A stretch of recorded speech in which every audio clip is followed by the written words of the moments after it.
1926 November 23 సరిగ్గా ఇదే రోజు 100 ఏళ్ల క్రితం భగవాన్ శ్రీ సత్యసాయి ఈ పుణ్యభూమి పుట్టపర్తిపై ఒక లక్ష్యం కోసం అవతరించారు, ఒక పర్పస్ కోసం అవతరించారు. ఈ పవిత్ర నేలపై 86 ఏళ్లు తన జీవన ప్రమాణాన్ని సాగించి ప్రపంచానికి భగవాన్ సాయి సిద్ధాంతాన్ని అందించారు, జ్ఞానాన్ని బోధించారు, సన్మార్గాన్ని చూపించారు. సమాజ సేవ, అసాధారణ శక్తులు, సమస్యకు పరిష్కారం, ఆధ్యాత్మిక భావన, ప్రశాంత జీవనం, ముక్తి మార్గంతో శ్రీ సత్యసాయి కోట్ల మంది జీవితాలను ప్రభావితం చేశారు. 8 ఏళ్ల వయస్సు నుంచే ప్రార్థనలు, పాటలు, భజనలు, కీర్తనలతో దైవ చింతన కలిగి మిగిలిన పిల్లల కంటే బాబా భిన్నంగా ఉండేవారు. 1940 మే 23న అప్పుడు సత్యసాయి వయసు కేవలం 14 ఏళ్ళు. ఆ వయసులోనే సత్యనారాయణరాజుగా తన పూర్వాశ్రాన్ని వదులుకొని సత్యసాయిగా సాక్షాత్కరించారు. ఎందుకు నేను ఈ మాట వాడుతున్నారంటే, ఆయన ఒక పర్పస్ కోసం ఈ భూమి మీదకి వచ్చాడు.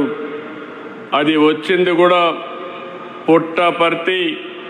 ఇక్కడే మీరు చూస్తే ఆయన ఇక్కడ పుట్టారంటే, ఎప్పుడు కూడా దేవుళ్ళు అవతారం ఎత్తినప్పుడు ఎక్కడో ఇక్కడ అవతరిస్తారు. అలాంటి సత్యసాయిబాబా గారు ఈ పవిత్రమైన భూమిని ఎంపిక చేసుకున్నారని చెప్పి కూడా నేను మీకు తెలియజేస్తున్నా. ప్రపంచానికి సాయి సిద్ధాంతం ద్వారా జ్ఞానాన్ని, సన్మార్గాన్ని చూపించారు. చిత్రావతి నది ఒడ్డున పుట్టపర్తిని ఆధ్యాత్మికతకు, దైవత్వానికి కేంద్రంగా మార్చారు. ఒక మాటలో చెప్పాలంటే, మానవ రూపంలో మనం చూసిన దైవ స్వరూపమే శ్రీ సత్యసాయి. ఆ మహనీయుని 100వ జయంతి సందర్భంగా ఆయన సేవలు స్మరించుకోవడం మనందరి అదృష్టం. ఆయన చెప్పిన సిద్ధాంతం love all, serve all, help ever, hurt never. ఇదే ఆయన మనకు బోధించిన విధానం. సత్యం, ధర్మం, శాంతి, ప్రేమ, అహింస సిద్ధాంతాలుగా ఒక నూతన అధ్యాయాన్ని ప్రారంభించారు. 1960లో బాబా స్థాపించిన శ్రీ సత్యసాయి సంస్థలతో సేవలకు ఒక రూపం వచ్చింది. శ్రీ సాయి తన మహిమలతో అన్ని మతాలు ఒకటేనని భక్తులకు ప్రత్యక్షంగా నిరూపించారు. There is only one religion, the religion of love. There is only one language, the language of heart.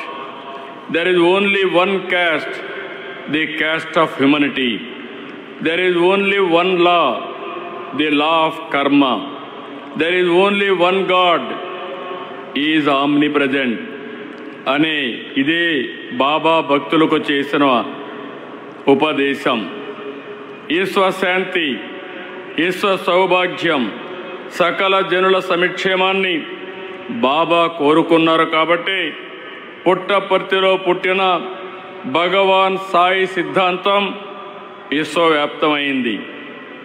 భగవాన్ మనోదర్శనం ద్వారా, ఇంట్యూషన్ ద్వారా దేశ విదేశాల నుంచి సంపన్నులు, దేశాధినేతలు, అత్యంత ప్రముఖులు వచ్చి బాబాను చూపిన సేవా మార్గాన్ని అనుసరించారు. ఆయన ఎవరిని రమ్మని అడగలేదు, వాళ్ళంతటా వాళ్ళే వచ్చారు. బాబా సిద్ధాంతాన్ని పాటించారు. వారికి డబ్బు, పేరు, పదవి ఉన్నా ఎక్కడా లేని మానసిక ప్రశాంతత ఒక్క పుట్టపర్తిలోనే సత్యసాయి బాబా వారికి అందించారని చెప్పి మరొక్కసారి విజ్ఞప్తి చేస్తున్నాను. ఆయన లేకపోయినా ఆయన నింపిన స్ఫూర్తి ఉంది. ప్రశాంతి నిలయం ఒక ఎనర్జీ సెంటర్. బాబా శత జయంతితో పాటు ఈరోజు మరో విశిష్టత కూడా ఉంది. ఈ పవిత్ర ప్రశాంతి నిలయం నిర్మించి నేటికి 75 సంవత్సరాలైంది. 1950లో నవంబర్ 23న ప్రశాంతి నిలయం ప్రారంభమైంది. ఆ తర్వాత బాబా దర్శనానికి, బాబా ప్రవచనాలకు, ఆధ్యాత్మిక సంబరానికి ప్రశాంతి నిలయం వేదిక అయింది. భక్తుల బాధలకు, సమస్యలకు, కష్టాల పరిష్కారం చూపే పవిత్ర ప్రదేశం ఈ ప్రశాంతి నిలయం. బాబా మనోదర్శనం ద్వారా విదేశాల నుంచి సైతం వేలాది భక్తులు తరలివచ్చి సేవలో భాగమయ్యారు. తమ సమయాన్ని, ధనాన్ని సేవకు ఖర్చు పెట్టారు. ఇక్కడే ఉండి తరించారు. మానవ సేవే మాధవ సేవగా భావించే బాబా 1972 ఏర్పాటు చేసిన శ్రీ సత్యసాయి సెంట్రల్ ట్రస్ట్ ద్వారా సేవలు మరింత విస్తరింపజేశారు.